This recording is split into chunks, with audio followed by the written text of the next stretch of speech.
தான் வந்து பார்க்க போகுது. பிளட் சர்க்குலேஷன் இம்ப்ரூவ் ஆகி முடி வந்து நல்லா வளரும். பண்ணும்போது ஈஸியாகவும் வந்து சீவி பின்னிக்கலாம். அண்ட் முடியுமே வந்து அதிகமாக பிரேக் ஆகாது. ஈரமாக இருக்கும்போதும் சரி, ரொம்ப ட்ரையாக இருக்கும்போதும் சரி சீவவே வந்து கூடாது. ஹேர் வாஷ் டே வந்து ஃபிக்ஸ் பண்ணுறது உங்களோட ஸ்கேல்ப் அண்ட் ஹேரை பொறுத்து அண்ட் உங்களோட லைஃப் ஸ்டைல், உங்களோட ஒர்க், நீங்கள் இருக்கிற பிளேஸ், அது வந்து டேண்ட்ரஃப் வரும் அப்படின்னா நீங்கள் ஹேர் வாஷ் டே ஃபிக்ஸ் பண்ணியிருப்பீங்க இல்லையா, அந்த ஸ்பிளிட்டன்ஸ். இப்போ உங்களுக்கு ஸ்பிளிட்டன்ஸ் வந்து அதிகமாக இருக்குது அப்படின்னா முடி வந்து அந்த அளவுக்கு அதிகம். இன்க்ரீடியன்ஸில் பார்த்தீங்க அப்படின்னா ஆனியன் ஜூஸ், தயிர், ஆலோவேரா ஜெல். முடிய காய வைக்கிறதுக்கு ஹேர் ட்ரையர் யூஸ் பண்ணலாமா அப்படின்னா எந்த ஒரு பொருள் நீங்கள் யூஸ் பண்ண போறீங்க அப்படின்னாலுமே அதுக்கு முன்னாடி ஹியூக்கு ஏதாவது ப்ராப்ளம் வருது அப்படின்னா அதோட ஃபர்ஸ்ட் ரிஃப்ளெக்ஷன் வந்து hair fall. Hey everyone, welcome back to my channel. இந்த வீடியோவில் ஒரு 15 ஹேர் கேர் டிப்ஸ் தான் வந்து பார்க்க போகிறோம். முடியை ஹெல்த்தியாக பராமரிக்கிறதுக்கு ஹேர் கேரில் என்னெல்லாம் பண்ணலாம் அண்ட் என்ன மிஸ்டேக்ஸ்லாம் பண்ணக்கூடாது அப்படின்னு சொல்லி தான் நான் உங்ககிட்ட ஷேர் பண்ணிக்க போகிறேன். ஃபர்ஸ்ட் ஒன் வந்து டெய்லி தலையை வந்து சீவி பின்னணும். டெய்லி ட்வைஸ் அப்படின்னா அட்லீஸ்ட் ஒன்ஸ் ஆச்சும் வந்து தலையை சிக்கெடுத்து சீவி பின்னணும். இப்போ நீங்கள் வீட்டில் இருக்கீங்க, உங்களால் ரெகுலராக வந்து தலைக்கு ஆயில் வைக்க முடியும் அப்படின்னா ஆயில் வச்சு தலையை சீவி பின்னுங்க. தலைக்கு ஆயில் வைக்கும் போது நல்லா ஸ்கேல்பில் வந்து படுற மாதிரி ஆயில் வைக்கணும். ஸ்கேல்பில் நல்லா ஆயில் வச்சு ஒரு 2 to 3 minutes மசாஜ் பண்ணுற மாதிரி சர்க்குலர் மோஷனில் ஸ்கேல்புக்கு நல்லா மசாஜ் பண்ணி விடுங்க.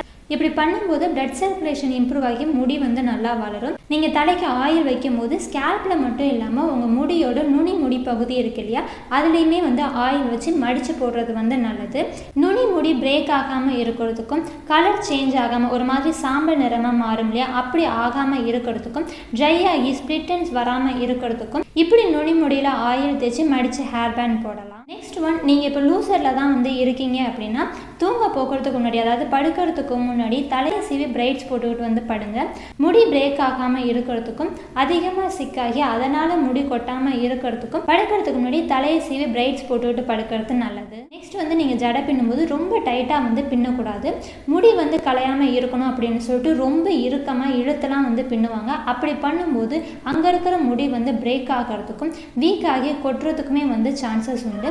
அண்ட் நீங்கள் தலைக்கு அதிகமாக கிளிப்ஸ் வந்து ரெகுலராக யூஸ் பண்ணுவீங்க அப்படின்னாலுமே அதையுமே வந்து முடிஞ்ச வரைக்கும் குறைச்சிக்கோங்க. ஏன்னா ஒரே இடத்துல ரெகுலராக நம்ம கிளிப்ஸ் யூஸ் பண்ணும்போது அங்கே இருக்கிற முடி வந்து பிரேக் ஆகிறதுக்கும் வீக் ஆகி கொட்டுறதுக்குமே வந்து சான்சஸ் உண்டு. நெக்ஸ்ட்டு நீங்கள் இப்போ முடியை வந்து டீடாங்கல் பண்ணுறீங்க, சிக்கு எடுக்கிறீங்க அப்படின்னா கீழே இருந்து சிக்கு எடுத்து விடுவாங்க. மேலேருந்து இப்போ நீங்கள் சிக்கு எடுக்கிறீங்க அப்படின்னா மேலே இருக்கிற சிக்கு எல்லாமே கீழே போய் அங்கே வந்து அதிகமாக வந்து சிக்காயிரும். அப்படி இருக்கும்போது முடி வந்து அதிகமாக பிரேக் ஆகிறதுக்கு வந்து சான்ஸ் உண்டு. இதே நீங்கள் கீழே இருந்து மேலே எடுத்துக்கிட்டு வரீங்க அப்படின்னா முடி வந்து அதிகமாக சிக்காகாமல் பிரேக் ஆகாமல் இருக்கும்.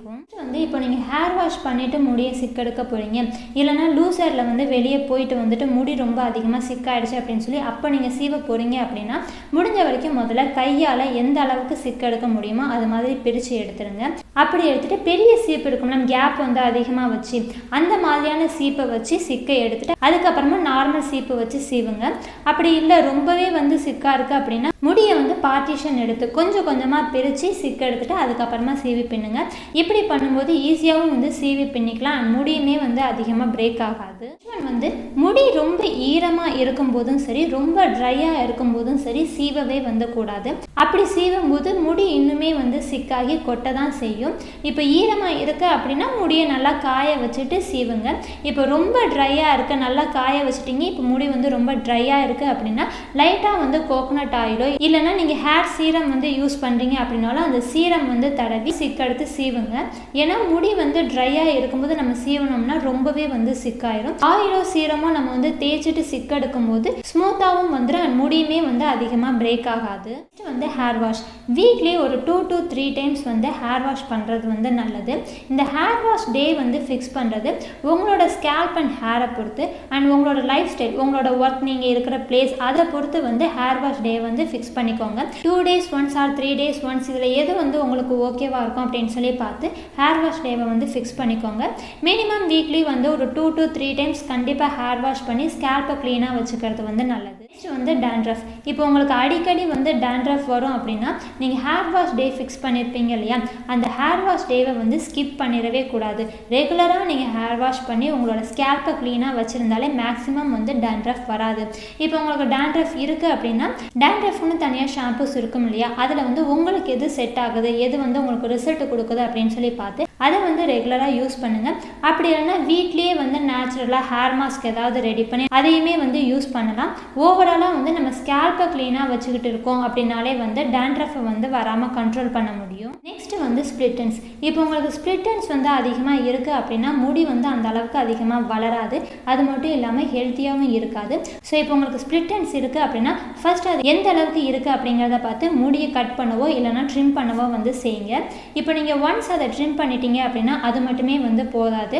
ரெகுலராக வந்து அதை கேர் எடுத்து நம்ம பார்த்துக்கணும். நுனி முடியில் வந்து ரெகுலராக ஆயில் வைக்கிறது, ஆலோவேரா ஜெல் யூஸ் பண்ணுறது, இது மாதிரி நம்ம கேர் எடுத்து பார்த்துக்கிட்டா மட்டும்தான் திரும்ப வந்து ஸ்ப்ளிட் எண்ட்ஸ் வர்றதை நம்ம கண்ட்ரோல் பண்ண முடியும். அது மட்டும் இல்லாமல் உங்களுக்கு எந்த அளவுக்கு ஸ்ப்ளிட் எண்ட்ஸ் வருது அப்படிங்கிறத பார்த்து ஒரு மாதத்துக்கு ஒரு முறையோ அப்படி இல்லைனா 1.5 monthsக்கு ஒன்ஸோ வந்து முடியை வந்து ட்ரிம் பண்ணி விட்டுக்கிட்டே இருங்க. அப்படி ஸ்ப்ளிட் எண்ட்ஸை நம்ம ட்ரிம் பண்ணிவிட்டு அதை நம்ம ரெகுலராக கேர் பண்ணிக்கிட்டு வரும்போது முடி வளரவும் செய்யும் அண்ட் ஹெல்த்தியாகவும் இருக்கும். நெக்ஸ்ட் வந்து ஹேர் மாஸ்க். நேச்சுரலாக எவ்வளவோ ஹேர் மாஸ்க் வந்து நம்ம வீட்லேயே ரெடி பண்ணி யூஸ் பண்ணுற மாதிரிலாம் இருக்குது. அதில் உங்களுக்கு எது செட் ஆகுது அப்படிங்கிறத பார்த்து அட்லீஸ்ட் வீக்லி ஒன்ஸ் ஆச்சும் வந்து தலைக்கு யூஸ் பண்ணுங்கள். நேச்சுரல் இன்க்ரீடியன்ஸில் பார்த்தீங்க அப்படின்னா ஆனியன் ஜூஸ், தயிர், aloe vera gel, hibiscus powder, henna powder, rice water use பண்ணுறது, வெந்தயம், முருங்கை இலை வந்து அரைச்சி அதை வந்து ஹேர் மாஸ்க்கை யூஸ் பண்ணலாம். எக் ஒயிட் யூஸ் பண்ணலாம். முடிக்கு இன்னும் நல்லா மாய்ஸ்சர் கொடுக்கணும் அப்படின்னா எக் யோக்ஸுமே வந்து யூஸ் பண்ணலாம்.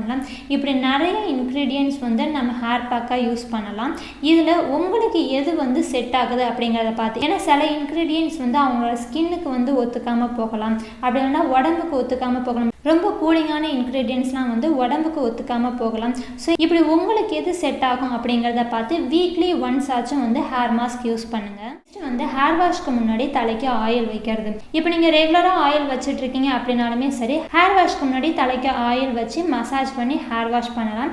இதே நீங்கள் வந்து ஒர்க்குக்கு போகிறீங்க, உங்களால் ரெகுலராக வந்து தலைக்கு ஆயில் வைக்க முடியல அப்படின்னா ஹேர் வாஷ் பண்ணுறதுக்கு நாள் நைட் அப்படி இல்லைன்னா ஹேர் வாஷ் பண்ணுறதுக்கு மினிமம் ஒரு 2 to 3 hours முன்னாடியாச்சும் தலைக்கு நல்லா ஆயில் வச்சு சர்க்குலர் மோஷனில் மசாஜ் பண்ணி ஒரு 2 to 3 hours ஊற வச்சு நீங்கள் குளிக்கிறது வந்து ரொம்ப ரொம்ப நல்லது. நெக்ஸ்ட்டு ஹேர் வாஷ் பண்ணிவிட்டு ட்ரை பண்ணுறதுக்கு நம்ம யூஸ் பண்ணுற டவல் நல்ல ஒரு காட்டன் டவலாக, ஈரத்தை இழுக்கிற மாதிரியான ஒரு டவல், அப்படி இல்லைன்னா நூல் துணி வந்து யூஸ் பண்ணலாம். வேஷ்டி துணிலாம் வந்து நல்லா நைஸாக சாஃப்டாகவும் இருக்கும், ஈரத்தையும் வந்து நல்லா சூப்பராக இழுக்கிற மாதிரி இருக்கும். ஸோ அந்த மாதிரியான துணி வச்சு ஹேர் வாஷ் பண்ணிவிட்டு தலையில் வந்து கட்டிக்கலாம். ஹேர் வாஷ் பண்ணிவிட்டு இந்த டவல் யூஸ் பண்ணும்போது ஃபஸ்ட்டு ஹேர் வாஷ் பண்ண உடனே ஒரு காட்டன் டவலை வச்சு தலையை நல்லா கட்டிடுங்க. அதுலேயே வந்து பாதி ஈரத்தை வந்து இழுத்துரும். திரும்ப அந்த டவலை வந்து எடுத்துட்டு நூல் துணி வச்சோ இல்லைன்னா ஒரு வேஷ்டி துணி வச்சோ தலையில் வந்து திரும்பவும் வந்து கட்டி வச்சு ஒரு 5 minutes விடுங்க. இது இன்னும் கொஞ்சம் நல்லா ஈரத்தை இழுத்ததுக்கு அப்புறமா ஒரு ட்ரையான ஒரு டவலை வச்சு முடியில வந்து ஒத்தி எடுங்க. இப்போ நீங்கள் டவல் வந்து நீங்கள் தலைக்கு யூஸ் பண்ணுறீங்க, அது ஸ்கேல்புக்கு யூஸ் பண்ணுறீங்கனாலுமே சரி, கீழே முடிப்பாட்டுக்கு நீங்கள் யூஸ் பண்ணுறீங்க அப்படின்னாலுமே சரி, ரொம்ப போட்டு ரப் பண்ணக்கூடாது. அப்படி பண்ணீங்க அப்படின்னா முடி வந்து உடைய தான் செய்யும். இப்போ நீங்கள் ஸ்கேல்புக்கு வந்து துணி வச்சு ஒத்தி எடுக்கிறீங்க அப்படின்னா ஒரு நூல் துணி அப்படின்னா வேஸ்ட்டு துணி வந்து யூஸ் பண்ணுங்கள். அப்படி யூஸ் பண்ணும்போது அந்த துணியை வந்து கையில் போட்டுட்டு இந்த கை விரலை வச்சு ஸ்கேல்பில் வந்து படுற மாதிரி ஒத்தி எடுங்க. அப்படி பண்ணாலே வந்து ஸ்கேல்பில் இருக்கிற ஈரம் வந்து அந்த துணியில் வந்து இழுத்துரும். அடுத்து நீங்கள் முடி பகுதிங்க கீழே நீங்கள் யூஸ் பண்ணுறீங்க அப்படின்னாலுமே வந்து துணியை வச்சு லைட்டாக அந்த இப்படி தான் வந்து ஒத்தி எடுக்கணும். ரொம்ப அதிகமாக போட்டு ரப் பண்ணக்கூடாது. அண்ட் அதே மாதிரி முடியை காய வைக்கிறோம் அப்படின்னு சொல்லிட்டு துணி வச்சு அடிப்பாங்க இல்லையா, அது மாதிரியுமே வந்து பண்ணக்கூடாது. அப்படி பண்ணீங்க அப்படின்னா கண்டிப்பாக வந்து முடி பிரேக் ஆகும். நெக்ஸ்ட் வந்து ஹேர் ட்ரையர். தலைமுடியை காய வைக்கிறதுக்கு ஹேர் ட்ரையர் யூஸ் பண்ணலாமா அப்படின்னா அர்ஜென்ட்டுக்கு யூஸ் பண்ணுறீங்க இல்லைன்னா எப்பயாச்சும் யூஸ் பண்ணுறீங்க அப்படின்னா வந்து ஓகே. இல்லை நீங்கள் ரெகுலராக வந்து யூஸ் பண்ணிட்டு இருக்கீங்க அப்படின்னா அதனால முடி வந்து வீக் ஆகி ஹேர் ஃபால் வர்றதுக்கு சான்சஸ் இருக்குது.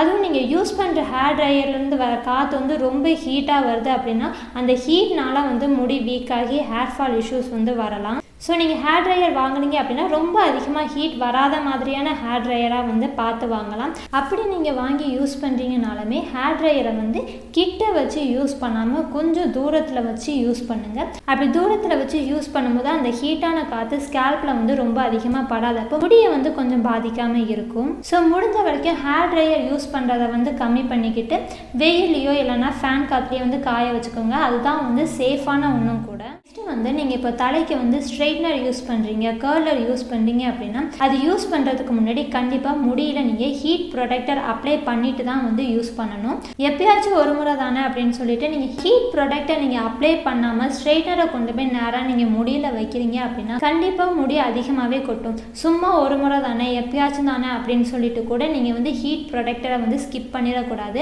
அப்படி நீங்கள் ஸ்கிப் பண்ணிவிட்டு நீங்கள் ஸ்ட்ரைட்னரை கொண்டு போய் நேராக முடியல வைக்கிறீங்க, கர்லர் யூஸ் பண்ணுறீங்க அப்படின்னா கண்டிப்பாக வந்து முடி வீக் ஆகி கொட்ட தான் ஆரம்பிக்கும். ஸோ ஸ்ட்ரெயிட்னர், கர்லர் மாதிரி எந்த ஒரு பொருள் நீங்கள் யூஸ் பண்ண போகிறீங்க அப்படின்னாலுமே அதுக்கு முன்னாடி ஹீட் ப்ரொடெக்டர் அப்ளை பண்ணிட்டு தான் நீங்கள் வந்து யூஸ் பண்ணணும். லாஸ்ட் ஒன், முக்கியமான ஒன்றும் கூட, நம்ம எந்த அளவுக்கு வெளியே இதெல்லாம் பார்த்து நம்ம வந்து முடிய பராமரிக்கிறோமோ அதே அளவுக்கு நம்மளோட உடம்பு கண்டிஷனையும் வந்து நம்ம கரெக்டாக மெயின்டைன் பண்ணுறதுக்கு பார்க்கணும். ஏன்னா உடம்புக்கு ஏதாவது ப்ராப்ளம் வருது அப்படின்னா அதோட ஃபஸ்ட்டு ரிஃப்ளெக்ஷன் வந்து ஹேர் ஃபாலாக தான் இருக்கும். ஸோ உடம்பு கண்டிஷனையுமே வந்து நம்ம கரெக்டாக மெயின்டைன் பண்ணிக்கணும். அண்ட் அதே மாதிரி ஹேருக்கு நல்லா ஹெல்த்தாக இருக்கிற மாதிரியான விட்டமின் சி, டி அண்ட் இ இருக்கிற மாதிரியான ஃபுட்ஸ் வந்து அதிகமாக எடுத்துக்கலாம். அண்ட் அயர்ன் இருக்கிற மாதிரியான ஃபுட்ஸ் இதெல்லாம் நம்ம இன்டேக்காக எடுத்துக்கும் போது அதுவுமே வந்து ஹேரை நல்லா ஹெல்த்தியாக வளர்கிறதுக்கு வந்து ஹெல்ப் பண்ணும். அதே மாதிரி நம்மளோட ஒர்க் அண்ட் மைண்ட் ப்ரெஷர் இதனாலுமே வந்து ஹேர் ஃபால் இஷ்யூஸ் வரதான் செய்யும். ஸோ முடிஞ்ச வரைக்கும் அதெல்லாம் வந்து கண்ட்ரோலில் வச்சுக்கிறதுக்கு பார்க்கணும். இதில் நார்மலான ஒன்று அண்ட் அவ்வளவா யாரும் மைண்ட் பண்ணாத ஒன்று அப்படின்னா போதுமான அளவு தண்ணி குடிக்கிறது. இது நார்மலான வாட்டர் தான் இருந்தாலுமே வந்து அவ்வளவா யாரும் மைண்ட் பண்ணி தண்ணி குடிக்க மாட்டாங்க. ஸோ நம்மளோட உடம்பு அண்ட் ஏஜ் இதுக்கு தேவையான போதுமான அளவு தண்ணி வந்து டெய்லி நம்ம முடி வளர்கிறதுக்கு ஹெல்த்தியாக மெயின்டைன் பண்ணுறதுக்கு இதெல்லாமே வந்து ஃபாலோ பண்ணணும் தான். நம்மளோட ஸ்கின்னு, ஹேர் எல்லாமே வந்து ஒரே மாதிரி தான். ஒரு வாரம் இல்லைன்னா ஒரு மாதம் இந்த மாதிரி நம்ம ஃபாலோ பண்ணால் மட்டும் அதோட ரிசல்ட் வந்து உடனே கிடச்சிடாது. மினிமம் ஒரு 3 to 6 months ஆச்சும் ஒரு ரொட்டீன் போட்டு ரெகுலராக நம்ம ஃபாலோ பண்ணும்போது தான் அதோட ரிசல்ட் வந்து நமக்கு தெரிய ஆரம்பிக்கும். ஸோ இதோட இந்த வீடியோவை நான் கம்ப்ளீட் பண்ணிக்கிறேன். இந்த வீடியோ உங்களுக்கு யூஸ்ஃபுல்லாக இருக்கும் அப்படின்னு சொல்லி நம்புகிறேன். See you on the next video. Bye.